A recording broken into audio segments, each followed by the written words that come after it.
Understanding, I've had enough, a guide for English learners.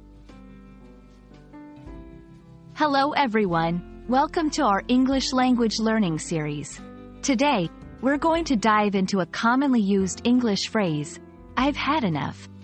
This phrase is used in various contexts, and understanding its nuances can really help you in everyday conversations.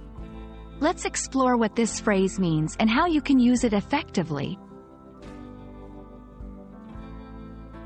I've had enough is a phrase that expresses a person's desire to stop an experience or activity because they feel they can no longer tolerate it. It's used to convey a sense of frustration or dissatisfaction. For example, if someone is eating a meal but then feels full or dislikes the food, they might say, I've had enough, to indicate they don't want any more. Emotional context. In an emotional context, saying, I've had enough, can express emotional exhaustion or frustration. For example, after a long argument, someone might say, I've had enough of this arguing, to express their desire to end the argument. Physical context. Physically, I've had enough, can relate to activities or actions. If you're exercising and you're too tired to continue, saying, I've had enough, indicates that you need a break or want to stop.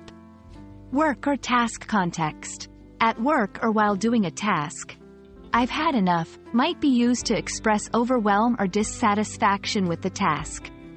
For example, if a task is too repetitive or difficult, you might use this phrase to express your desire to stop or change the task. While I've had enough is a straightforward phrase, it's important to use it carefully, especially in formal or sensitive situations. It can sometimes come off as abrupt or rude if not used in the right context. Understanding the tone and setting is key when deciding to use this phrase. I've had enough is a versatile phrase in the English language, useful in various scenarios where you need to express a limit to your tolerance, patience, or ability. Remember, context and tone are crucial when using this phrase. We hope this video has been enlightening and helps you in your journey to mastering English. Keep practicing, and see you in our next lesson.